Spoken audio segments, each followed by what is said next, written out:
अस्सलामुअलैकुम। क्या हाल है आप लोगों के? उम्मीद है आप लोग खैरियत से होंगे।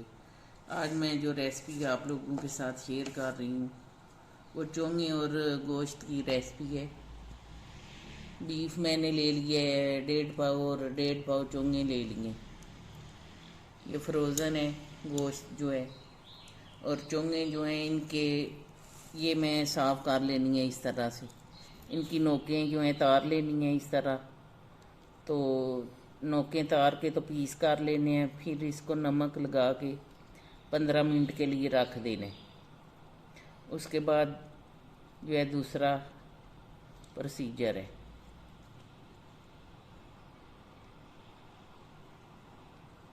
इस तरह चोंगे जो है तैयार कर लेनी है। इस तरह चोंगे सारी जो है काट लेनी है और इस तरह पीस बना लेने हैं।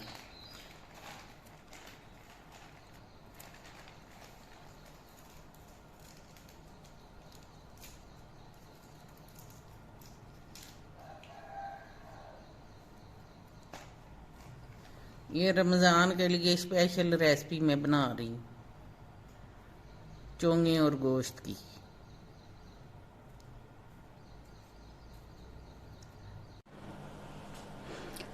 ये 2 बड़े प्याज ले लिए थे मैंने, जो स्लाइस में काट के रख लिए हैं।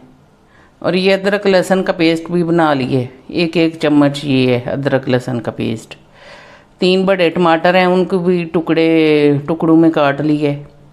और ये 1 पाव गोश्त है और 1 पाव ही चोंगे हैं। चोंगे मैंने छील के बारीक काट लिए हैं टुकड़ों में।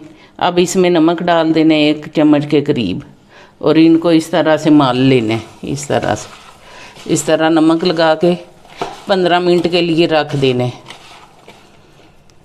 ये करेले की तरह कड़वी होती हैं तो इसलिए नमक लगाना ज़रूरी है।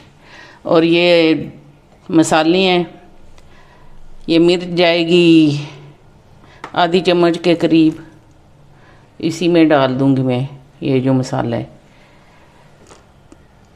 ये धनिया भी इतना सा धनिया पाउडर, ये हल्दी थोड़ी सी और ये नमक।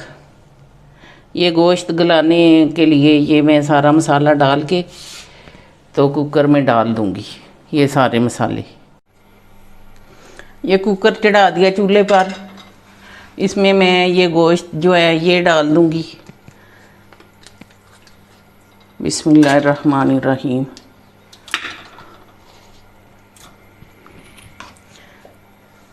और 2 गिलास के करीब पानी डालूंगी इसमें।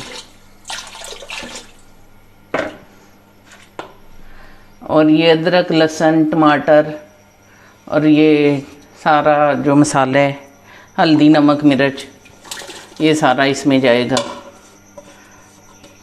और 15 मिनट के लिए कुकर का ढक्कन बंद कर दूंगी कि गोश्त अच्छे से गल जाए। इस तरह से लीड लगा देनी है और 15 मिनट के बाद देखना है कि गोश्त गल गया है। तो उसके बाद फिर खोलती हूँ और गोश्त को भून के तो फिर चोंगे उसके अंदर डाल दूँगी। ये चोंगे जो रखी हुई थी नमक लगा के, इनको इस तरह मसल लेना है नमक से। इस तरह से ये इस तरह हो जाएंगी। तो फिर ये 15 मिनट के लिए रख देनी है नमक लगा कर। तो उसके बाद जो है 3-4 पानी से धो लेने कि नमक निकल जाए इसके अंदर से। ये नमक लगा के मैंने रख दिए। गोश्त गल गया, मैं देखती हूँ कि गल गया कि नहीं। ढक्कन मैंने खोल दिया कुकर का, तो गोश्त माशाल्लाह से गल गया हुआ है। अब जो है इसमें मैं कुकिंग ऑयल डाल दूंगी 2 चम्मच भर के। बिस्मिल्लाह। और इसको अच्छी तरह भून लूँगी। बहुत अच्छा गोश्त गल के तैयार हो गया है। अब मैं मसाला भूनती हूँ और इसमें चोंगे डालती हूँ। 5 मिनट के लिए इसको भून लेती हूँ मैं। पानी भी माशाल्लाह से खुश्क कर लिए मैंने। ये देखें चोंगे जो हैं मैंने 2-3 पानी से धो ली हैं माल माल के इस तरह से। तो निचोड़ के पानी भी निकाल दिया इनका और ये साफ़ करके रख लिए। अब मैं इनको गोश्त के अंदर शामिल करूँगी। इधर देखें गोश्त माशाल्लाह से भून लिया मैंने, घी भी छोड़ दिया है। मसाला देखें और ऑयल देखें अलग हो गया और इसमें मैंने अभी ये चोंगे डाल देनी है।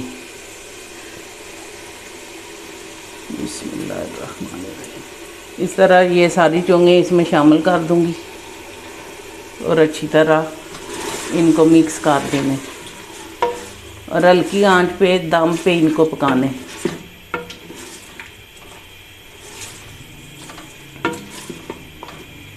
इस तरह चोंगों में भी नमक मिक्स किया हुआ था, इसलिए गोश्त में नमक कम ही डाला मैंने क्योंकि ज़्यादा ना हो जाए।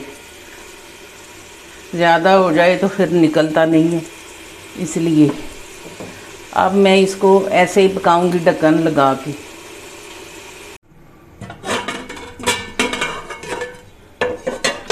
ये देखें माशाल्लाह से चोंगे भी गल के तैयार हो गई हैं और बहुत अच्छी खुशबू आ रही है। ये माशाल्लाह से गल गई हैं चोंगे भी और नमक मिर्च भी बराबर है। गोश्त भी बहुत अच्छा गला है। अब इसी तरह 5 मिनट में और इसको रखूँगी ऊपर दम पे, तो फिर डिश आउट करती हूँ। इस तरह ढक्कन लगा के तो 5 मिनट के लिए और दम पे रखूँगी। आंच बिल्कुल धीमी कर दी है।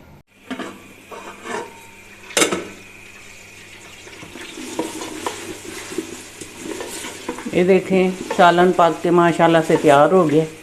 अब मैं इसको डिश आउट करती हूँ। बहुत अच्छा बन के तैयार हुआ है। ये देखें माशाल्लाह से सालन बन के तैयार हो गया और मैंने डिश आउट कर दिया है। आप भी अपने घर में इस तरह बनाएं और मेरे चैनल को सब्सक्राइब शेयर और लाइक करें और कमेंट करके बताएं कि कैसा बना आपका सालन।